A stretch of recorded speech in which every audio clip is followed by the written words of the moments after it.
صباح الخير. طلعت شوية الهواء، الجو اليوم رايق. كنت أفكر مهما كانت الظروف لازم الواحد يكمل.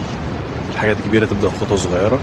فخلونا بيكم. انا شادي من ميديا ماركتنج ايجنسي، والصفحه دي مهمتها تخلي السوشيال ميديا بتاعتك شغاله صح. عندنا اداره كامله للحسابات، تصميم محتوى احترافي، حملات تسويق رقمي، وكمان تحليل اداء بالارقام. كل خدمه معموله بعالم. 3 اخطاء بشوفها كل يوم. اول حاجه استهداف غلط، تاني حاجه محتوى ممل، وتالت حاجه استعجال النتيجه. التسويق مش زرار تشغيل، لو استفدت سيب قلب.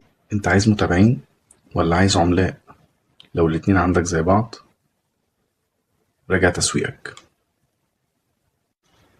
انا مش ببيع خدمه، أنا ببني شغل يعيش وبرشدك لأفضل خطة تسويق، وده الفرق. تابع علشان تشوف الفرق. المشكلة في طريقة التفكير.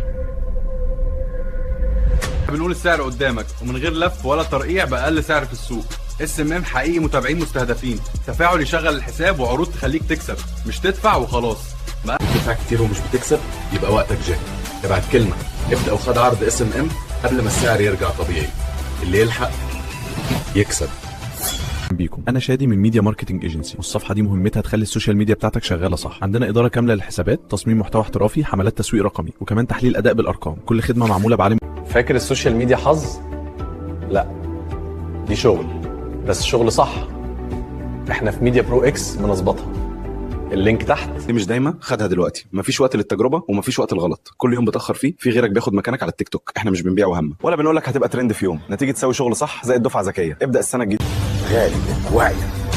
في ناس بتبيع لك متابعين بسعر نار وتدفع له صفر وتقول لك باكيتش احترافي. ده مش SMM، ده نصب متغلب.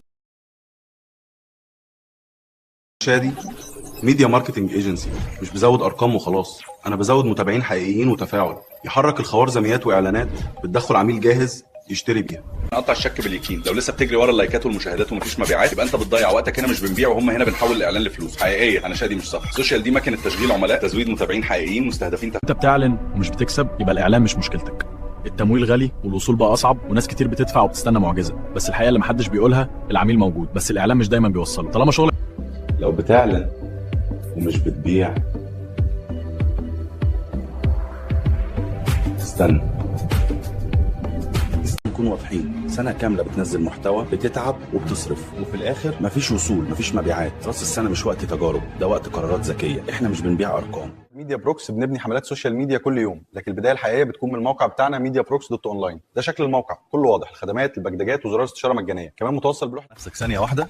انت شغلك حلو بس السوشيال بتاعك ضعيف. مفيش تفاعل، مفيش مبيعات، ومفيش حد شايفك.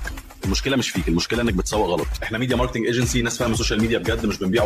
انت لسه فاكر ان المشكله في المحتوى؟ لا، المشكله ان محدش شايفك. اللي فوقك مش اشطر منك، هو بس سبقك بخطوه. احنا مش بنزود ارقام وخلاص، احنا بنخلي الخوارزميه تشوفك غصب عنها. راس السنه هدايا مش هزار. هنا في مكتب ميديا بروكس بنبني حملات سوشيال ميديا كل يوم، لكن البدايه الحقيقيه بتكون من الموقع بتاعنا mediaprox.online. ده شكل الموقع، كله واضح، الخدمات، الباكجات، وزرار استشاره مجانيه، كمان متوصل بلوحه تحليلات. ديك صريح مع نفسك ثانيه واحده. انت شغلك حلو بس السوشيال بتاعك ضعيف. مفيش تفاعل، مفيش مبيعات، ومفيش حد شايفك. المشكله مش فيك، المشكله انك بتسوق غلط. احنا ميديا ماركتنج ايجنسي، ناس فاهمه سوشيال ميديا بجد، مش بنبيع